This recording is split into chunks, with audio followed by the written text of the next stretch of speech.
నమస్తే. నేను మీ Gopi. Welcome back to our channel. ఈరోజు మనతో వచ్చరికి సీనియర్ జర్నలిస్ట్ జగదేవ్ గారు ఉన్నారు. సార్ నమస్తే సార్. నమస్తే. ఒక 2 రోజుల నుంచి ఆ టాపిక్ అయితే బాగా వైరల్ అవుతుంది. విజయసాయి రెడ్డిది, శాంతిది వాళ్ళిద్దరి మధ్య అక్రమ సంబంధం ఉన్నట్టుగా ఒక టాపిక్ అయితే బాగా వైరల్ అవుతుంది. ఈరోజు ఆమె భర్త ఎవరైతే శాంతి భర్త ఏమన్నారంటే వాళ్ళకి పుట్టిన బాబుకి DNA టెస్ట్ చేయాలా, దీనికి విజయసాయి రెడ్డి కూడా రావాలి అని చెప్తున్నారు. అందుకు DNA టెస్ట్కి వెళ్ళాల్సినంత అవసరం ఏంది అక్కడ? అదే నాకు అర్థం అవ్వట్లేదు. ఇప్పుడు ఆయన మదన్ మోహన్ గారు కూడా రాసిన లేఖలో ఏముందంటే సమ్ XYZ, మల్లేషు, యాదయ్య, ప్రతాప్ రెడ్డి, విజయసాయి రెడ్డి, గుంపులో గోవిందంలాగా ఈయన పేరు కూడా మెన్షన్ చేసాడు ఆయన. వాళ్ళిద్దరికి జరిగిన ఆర్గ్యుమెంట్లో ఆవిడ రోజుకో పేరు చెప్పిందంట. ముందు IVF ద్వారా అని అన్నారంట, తర్వాత విజయసాయి రెడ్డి గారి కారణం అందంట, తర్వాత XYZ అందంట, ABC అందంట, లాస్ట్కి హాస్పిటల్కి వెళ్ళి చెక్ చేస్తే అది ఎవరు ప్రతాప్ రెడ్డి అన్నారంట. ఎవరు? ఇప్పుడు ఈయన కూడా ప్రెస్ మీట్ పెట్టి మదన్ మోహన్ ఏమంటాడు, విజయసాయి రెడ్డి లాంటి వ్యక్తి పేరు మెన్షన్ చేయాల్సిందే, ఊరికి ఆధారం లేకుండా చేయను, కావాలంటే DNA టెస్ట్కి రండి, అందులో ప్రూఫ్ కాకపోతే మోకాల మీద కాళ్ళ మీద సాష్టాంగ నమస్కారం పెట్టి క్షమాపణ అడుగుతా. ఆయన ఎందుకు వస్తాడు ఊరికే? పోనీ ఈయన ఆ ఒక్క పేరే మెన్షన్ చేశాడంటే అది లేదు, ముగ్గురు ఒక 5-6 పేర్లు మెన్షన్ చేస్తూ అందులో ఈయన పేరు కూడా పెట్టాడు. దీన్ని ఎలా చూడాలి? తర్వాత మదన్ మోహన్ అనే వ్యక్తి 2022 జాన్యువరిలో అవుట్ ఆఫ్ కంట్రీ US ఎక్కడికి వెళ్ళారంట, సెప్టెంబర్లో తిరిగి వచ్చాడంట. అంటే 9 నెలలు లేడు ఆయన. ఈలోగా ఏదో జరిగిందన్నారు. ఆల్మోస్ట్ ఇది 2024, అంటే సంవత్సరం 10 నెలలు అయిపోతుంది. ఇంక 2 నెలలు పోతే సెప్టెంబర్ వస్తుంది. ఈ సంవత్సరం 10 నెలల్లో ఇప్పుడు తెర మీదకి ఎందుకు వచ్చింది, ముందెందుకు రాలేదు అంటే దీనికి కూడా వాళ్ళు చెప్పే ఆన్సర్ ఏంటంటే గతంలో వైసీపీ ప్రభుత్వం ఉంది కాబట్టి, జగన్మోహన్ రెడ్డి గారి తర్వాత నెంబర్ 2 ప్లేస్లో ఉన్న వ్యక్తి కాబట్టి ఏమనలేము అన్నట్టుగా కొంతమంది చెప్తున్నారు. పోనీ ఇంత పక్క ఆధారాలు ఉన్నప్పుడు చెప్పొచ్చు కదా. పోనీ ఆ శాంతి గారు ఏమైనా చిన్న వ్యక్తి, మామూలు హోమ్ మేకరా, ఏమి తెలియని ఆవిడ అంటే దేవాదాయ శాఖలో అసిస్టెంట్ కమిషనర్ అంట, అంటే గెజిటెడ్ యాంకరు. మరి ఆవిడ ఈయన్ని ఎప్పుడు ఎన్ని సందర్భాల్లో కలిసింది, ఈయనతో ఉన్న సంబంధం ఏంటనేది తెలియదు. ఇట్లా రకరకాల ప్రశ్నలకి కొన్నిటికి జవాబులు కూడా లేవు. అంటే విజయసాయి రెడ్డి గారిని బదనాం చేయడానికే క్రియేట్ చేశారా, లేదా గవర్నమెంట్ పోయింది కాబట్టి ఇప్పుడు ధైర్యంగా ఒక్కొక్కటి ముందుకు వచ్చి చెప్తున్నారా అనేది క్లారిటీ లేదు. ఆ మదన్ మోహన్ గారు కూడా ఇవాళ ప్రెస్ మీట్ పెట్టినప్పుడు కూడా ఏమన్నారు ఆయన, మీరు అన్నట్టు DNA టెస్ట్కి మీరు సిద్ధమా అన్నట్టు అన్నారు. DNA టెస్ట్ పిల్లగాని వచ్చేస్తారా? కోర్టుల ద్వారా ఆర్డర్ చేస్తేనే ఇవాళ రేపు రకరకాల సాకులు చెప్పి తప్పించుకుంటున్నారు. ఈయన సవాల్ విసిరితే ఆయన ఎందుకు వస్తాడు? ఆయన కూడా ప్రెస్ మీట్ పెట్టాడు, నా మీద బురద జల్లడానికి ఇవన్నీ ప్రయత్నాలు చేస్తున్నాను, నా మీద కుట్ర జరుగుతున్నాయి, మీ అందరి బండారం నేను బయట పెడతాను, నేను ఒక ఛానల్ పెట్టి మరి మిమ్మల్ని అందరినీ బయట పెడతానని విజయసాయి రెడ్డి గారు సవాల్ విసురుతున్నారు.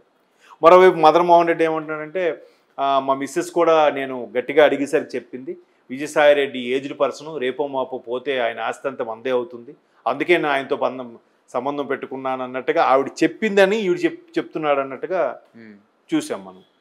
ఈ రకరకాలుగా అసలు చాలా చిరాకు అనిపిస్తుంది. అంటే మరి వాళ్ళకి ఆ ఎలిగేషన్, ఆరోపణ ఎదుర్కొంటున్న విజయసాయి రెడ్డి గారికి ఎలా ఉందో నాకు తెలియదు, కానీ చాలా ఇబ్బందికరంగా. అంతే కదా, ఇప్పుడు ఎవడుకు వాడు తనకు తానుగా తన భార్య ఎలాంటిదా, ఇప్పుడు తన భార్య అలాంటిదా అని బయట నలుగురిలో మాట్లాడుకుంటేనే చాలామంది సూసైడ్ చేసుకుని చచ్చిపోయిన సందర్భాలు ఉన్నాయి.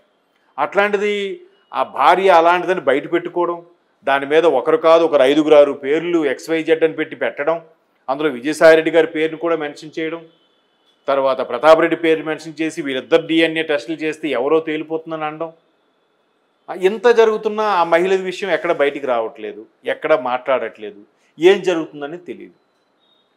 కాకపోతే ఈ అంశం మీద విజయసాయి రెడ్డి గారికి సంబంధించిన కొన్ని రకాల బంధాలకు సంబంధించిన వీడియోలు నా దగ్గర ఉన్నాయి, ఆయన ఎటువంటి వ్యక్తో నాకు తెలుసు అని ఒక మీడియా హెడ్, ఒక మీడియాకి సంబంధించిన ప్రతినిధి ఒక 20 రోజులు నెల రోజుల కిందటో ఒక స్టేట్మెంట్ ఇవ్వడం జరిగింది. మేబీ ఒక ఆర్టికల్లో ఎక్కడో రాయడం జరిగింది. అది ఇది సింక్ చేసుకుంటే నిజంగానే ఏమైనా ఉందా, లేదా అలా ఉంది కాబట్టి ఈ సదరు వ్యక్తి బయటకు వచ్చి ఎంత ఓపెన్గా చెప్పాడా? ఎవడికాడు పరువు తీసుకోడు కదా, నచ్చడు కదా. బట్ ఇంత పరువు తీసుకోవడానికి కూడా సిద్ధపడి ప్రెస్ మీట్ పెట్టి మరి ఇవాళ హైదరాబాద్ ప్రెస్ క్లబ్లో ప్రెస్ మీట్ పెట్టి మరి ఆ మదన్ మోహన్ అనే వ్యక్తి చెప్పడం అనేది రకరకాల అనుమానాలకు తావిస్తుంది. ఆ ఛానల్ హెడ్ చెప్పింది బేస్ చేసుకొని చెప్పాడా, లేదా ఈయన తిరిగిన ఎంక్వైరీలో ఈయనకి కొన్ని ఆధారాలు దొరికితే చెప్పాడా, లేదు ఇవన్నీ కాదు శాంతి గారి క్యారెక్టర్ ఏంటి, సొసైటీ ఎడిపోతుంది చూడండి. భార్య గురించి ఓపెన్గా చెప్పాడు, పోనీ ఆడ అన్ని రకాలుగా పోతే పరువు పోతే పోయింది, నేను పలానా పెద్ద మనిషిని బయటికి లాగి ఏదో చేద్దామని సాధిద్దామని ఉద్దేశంతో ఏదో వచ్చాడు అనుకుందాం. మరి ఆవిడ గురించి అలా చెప్తుంటే, ఆవిడ క్యారెక్టర్ గురించి మాట్లాడుతుంటే ఆమె ఏం మాట్లాడాలి? ఒక మహిళ అనవసరంగా ఆమె క్యారెక్టర్ గురించి మాట్లాడాల్సి వస్తుంది, ఆమె శీలం గురించి బదనాం చేయాల్సి వస్తుంది అని ఒక స్ఫురణకు వస్తే ఎటుపోతుంది సొసైటీ అనిపిస్తుంది. అంతే కదా. మదన్ మోహన్ చెప్పిన వ్యాఖ్యల ప్రకారం చూస్తే ఏముంది, ఆయనతో డీలింగ్లో పెట్టుకుంటే ఆ తర్వాత ఆయన పోయాక ఆ ఆస్తి మందే కదా అని ఆవిడందని ఆయన చెప్పాడు అని చెప్పాడు అన్నట్టు కూడా ఇందాక ఎక్కడో న్యూస్లో చూశాను. ఏంటి అసలు ఎటుపోతుంది అసలు? ఆవిడేంటి ఇంతమందితో ఇది అవ్వడం ఏంటి? ఎంత మాట్లాడుకోవడానికి కొంచెం అసభ్యకరంగా అనిపించట్లే. విజయసాయి రెడ్డి ఏమంటారు, నన్ను ఎంతోమంది కలుస్తారు, వీళ్ళెవరిని ఎవరిని గుర్తుపెట్టుకుని ఎవరు అమ్మాయి ఎప్పుడు కలిసిందో కూడా నాకు తెలియదు అంటే, కొంతమంది చెప్పే ఆరోపణలు ఏంటంటే, లేదు జగన్మోహన్ రెడ్డి గారి తర్వాత నెంబర్ 2 స్థాయిలో ఉండేవారు కాబట్టి విజయసాయి రెడ్డి గారు కూడా దగ్గరగా ఉంటే చాలా రకాల పనులు అవుతాయి. ఎందుకంటే ఆయన చాలా మేధావి, పెద్ద ఆడిటరు, మనీ లాజిక్లు మ్యాజిక్లు ఫైనాన్షియల్గా అన్నీ తెలిసిన వ్యక్తి. అటువంటి మేధావి దగ్గర ఉంటే పనులు అవుతాయని ఈమె ఏమైనా ఆయనకి ఒలవేసిందా? తెలీదు. ఇవన్నీ మీరు అన్నట్టు గత 3 రోజులుగా చూస్తే విజయసాయి రెడ్డి గారి పేరుని ఒక 10 మంది పేర్లు చెప్తే మదన్ మోహన్ గారు ఆ లెటర్లో ఈయన పేరు ఒకటి. బట్ ఈయన్ని ఎందుకు ఎక్కువగా హైప్ అవుతుందంటే, ఆ ఉన్న 10 మందిలో ఈయన పేరు హైలైట్. ఈయన ఒక్కరితో మిగతా ఎవరు తెలియదు మనకి. పైగా నెంబర్ 2 స్థానంలో ఉండే వ్యక్తి వైసీపీలో, రాజ్యసభ సభ్యుడు, చాలా మేధావి. ఇంతవరకు గతంలో ఎప్పుడు ఈ ఆరోపణలు ఆయన ఎదుర్కొన్న సందర్భాలు లేవు నాకు తెలిసి. కానీ వైసీపీలో చాలామంది ఇటువంటి ఆరోపణలు ఎదుర్కొన్నారు. వైసీపీలో గతంలో ఉండి పనిచేసిన ఇప్పుడు ప్రస్తుత మాజీ ఎంపీ కానీ, ప్రస్తుత మాజీ మంత్రులు కానీ, 2-3 మంత్రులు కానీ, వాళ్ళు ఫోన్ విషయాలు ట్యాపింగ్ అయినప్పుడు ఆడియో లీక్స్ రావడం కానీ, ఇవన్నీ చూస్తే వైసీపీలకు ఇవన్నీ కామనే లేరా, ప్రతి ఒక్కరు దొరికితే దొంగ, దొరకపోతే దొర అన్నట్టు కూడా విమర్శలు వినిపిస్తున్నాయి. ఏది ఏమైనా శాంతి గారి పేరు బదనామైంది, ఈయన ఓపెన్గా వచ్చి చెప్పడం, మళ్ళీ దీని మీద కౌంటర్గా విజయసాయి రెడ్డి గారు కానీ ఆయనకు సంబంధించిన అనుచరులు కానీ ఎటువంటి కౌంటర్లు దాఖలు చేస్తారో చూస్తే వరకు క్లారిటీ రాదు. మరి ఇలాంటి మాట్లాడుకోవడం కూడా అసభ్యంగా అనిపిస్తుంది. ఈ మీరు అన్నారే అక్రమ సంబంధించని ఎటు వెళ్తుందో తెలియదు. మేబీ